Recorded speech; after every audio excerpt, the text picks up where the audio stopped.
వాడు పరమాత్మను ప్రసన్నం చేసుకోవాలని తపస్సులు చేసి పరమాత్మను ఒక వరం కోరారట.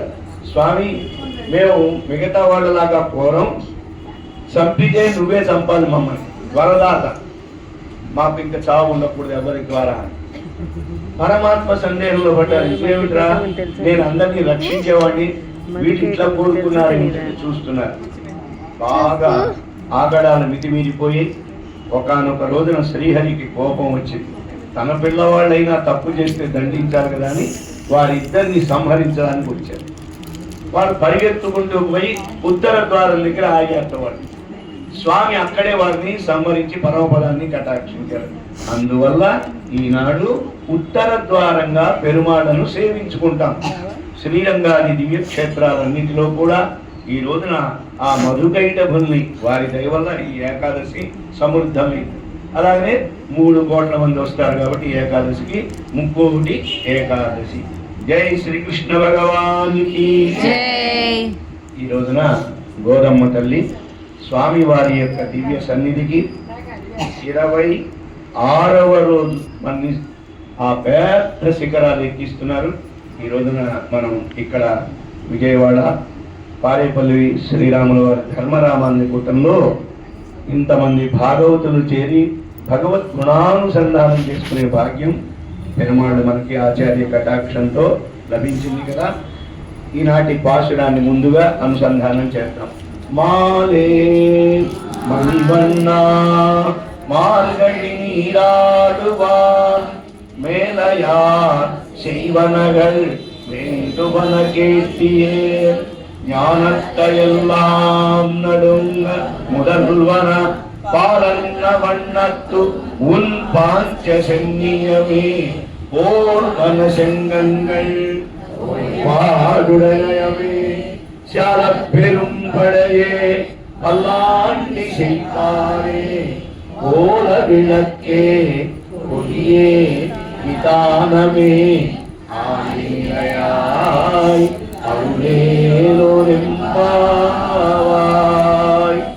గోదాదేవి ప్రత్యక్షంగా గత 3 రోజుల నుంచి పెరుమాళ్ళతో మాట్లాడుతున్నారు.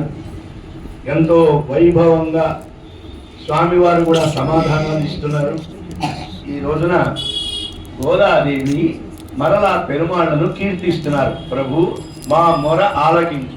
సామూహికంగా అడుగుతున్నాం. 10 గురాడు మాట పాటి అయి ధర చెల్లు. నా ఒక్కటి కోసం ఒంటి పెట్టి రాకాసిలాగా కొరడం లేదు. మా అందరి గోష్ఠికి ఏమి చేయాలో దాన్ని చెయ్యి.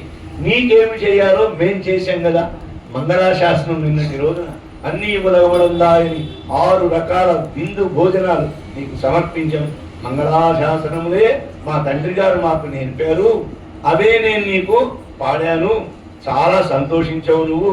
అయితే మాకు పరయ్యని ఇస్తా ఉన్నావు కదా, ఆ విషయం కూడా ఇవాళ మళ్ళీ నేను ఒక రకంగా ప్రార్థిస్తున్నాను. మాలే ఆ పిలవడంలోనే ముందర కాల బంధం వేశారు. ఏమిటి? ఆశ్రితుల పట్ల వ్యామోహం. మనం వదులుతామన్నా ఆయన మంది వదలడు. ఎక్కడికి వెళ్ళినా పట్టుకుంటాడు.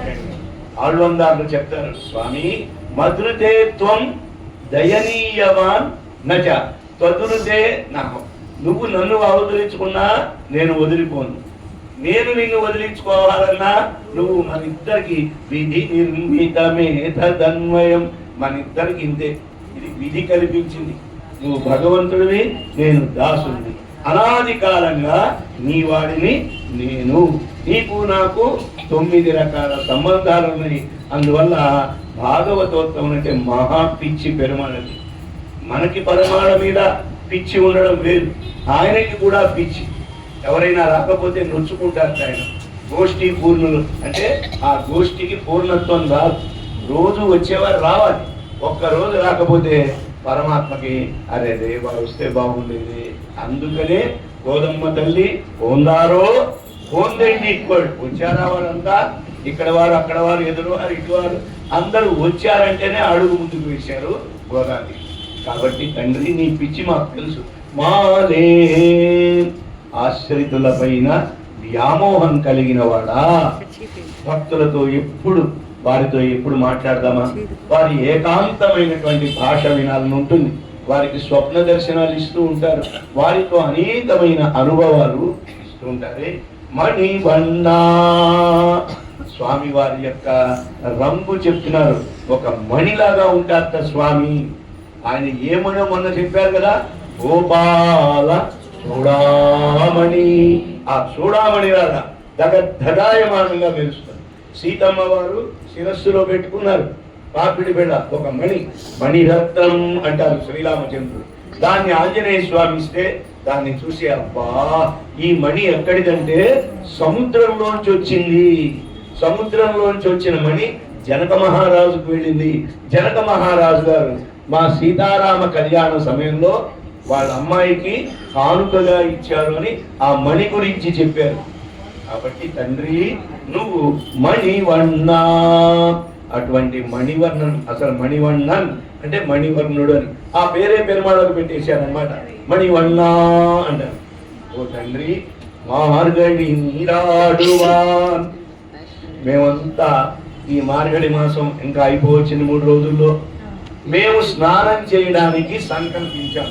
మార్గడి నీరాడువాన్, ఈ మార్గశీర్ష మాసంలో స్నానం చేయమని చెప్పారు. అందరూ వస్తే కానీ మాకు కుదరదు. కాబట్టి ఇప్పటికి 26 రోజులుగా గొంతు చింపుకుని అందరినీ పిలవగా అందరూ చేరారు. ఈ రోజున మేము మార్గడి స్నానానికి బయలుదేరాలి. ఏమిటమ్మా? మేలయా శైవనగల్ వేండువన కేటియేల్. అయితే ఏమిటి స్నానం చేయడానికి నన్ను నా దగ్గరికి వచ్చారేమిటి? ఏమండి, స్నానం చేసిన తర్వాత కదా పెరుమాళ దగ్గరికి రావాలి. స్నానం చేయకుండా ఏమిటి? మార్గడి నీరాడువాన్, భగవన్నామంలో తడిసిన తర్వాతనే గుళ్ళోకి వెళ్ళాలి. ఊరికి వెళ్తే ఏం లాభం? నీరాడువాన్ అలా అని ఎవరు చెప్పారు గోదమ్మ తల్లి నీకు? మేలయార్ శైవనగల్ వేళ్ళువన కేటియే. పెద్దలంతా కూడా దీన్ని ఆచరించారు. అదేమిటండి, పెద్దలు స్నానం చేయకుండానే గుళ్ళోకి వెళ్ళారా? నీలాగా అంటే కొన్ని సందర్భాల్లో మహాభాగవతోత్తములు ఒక దివ్య దేశంకి వెళ్ళాం అనుకోండి, 5 నిమిషాలు మూసేస్తారు, మళ్ళీ రేపటి కానీ తెలవదు. ఏం చేస్తారు చెప్పండి? అప్పుడు కేశవనామం చదువుకుని కేశవ నారాయణ మాధవ పుండరీకాక్ష అని ఎలా ఉన్నామో అలా వెళ్ళిపోవాలి. కాళ్ళు కడుక్కొని. అక్కడ కూడా నీళ్లు ఉండవు, తమిళనాడు ఎక్కడ ఉంటాయి నీళ్లు. కాబట్టి మానసికంగానే స్మరించి లోపలికి పోయి పెరుమాళ్ళు చూస్తుంటారు బయటకి, అలాగే ఉన్న పడిగానే తీసుకురావాలి. శ్రీవచన భూషణంలో దీన్ని చక్కని వివరించారు. స్నానం రోషజనకం. శ్రీరాముడికి కోపం వచ్చింది స్నానం చేసి. సీతమ్మ వారు సరే స్వామి విజయం పొందారు, ఆంజనేయ స్వామికి చెప్పారు. విభీషణుల వారు వెళ్ళి సీతమ్మ తల్లిని రామచంద్రుడి ముందు ఆధారపరుస్తున్నారు. ఆవిడ ఎలా వచ్చారు? నిదానంగా చక్కగా ఒక శుచిగా శుభ్రంగా శ్రీరాముడిని చూడాలి దాన్ని వస్తే ఆలస్యమైంది. దానికి పరమాత్మ ముఖం మాడిపోయింది. మన మనవాళ్ళ మహాములు రాస్తారు శ్రీవచన భూషణం. స్నానం రోషజనకం. భగవంతుడుట మనని ఎలా ఉన్నామో అలాగే చూడాలని కోరుకుంటారట. యథార్థంగా ఎలా ఉన్నారు వీళ్ళు అంటే కేవలం శరీరమే కాదు, మానసికమైన వికారాలు ఎలా ఉన్నాయి అది కూడా చూస్తారు స్వామి.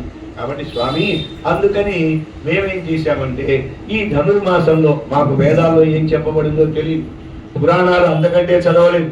మేమంతా గొల్ల పిల్లలం, ఇదిగో ఈ పశువుల పాకల్లో తిరిగేవాళ్ళం. మాకు మా పెద్దవాళ్ళు చెప్పారు, అరే ఈ మార్గడి మాసంలో స్నానం చేయడానికి తెల్లవారు లేచి హరినామస్మరణ చేస్తూ వెళ్ళండి చెరువుకి అన్నారు. అందుకని మేము వచ్చాం. మేలయార్ శైవనగల్. పెద్దల యొక్క అనుష్ఠానమే మాకు ముఖ్యం. సమయజ్ఞ ప్రమాణం వేదాశ్చ. వేదంలో చెప్పిన దానికి పెద్దల దానికి ఏదైనా తేడా మీకు అనిపిస్తే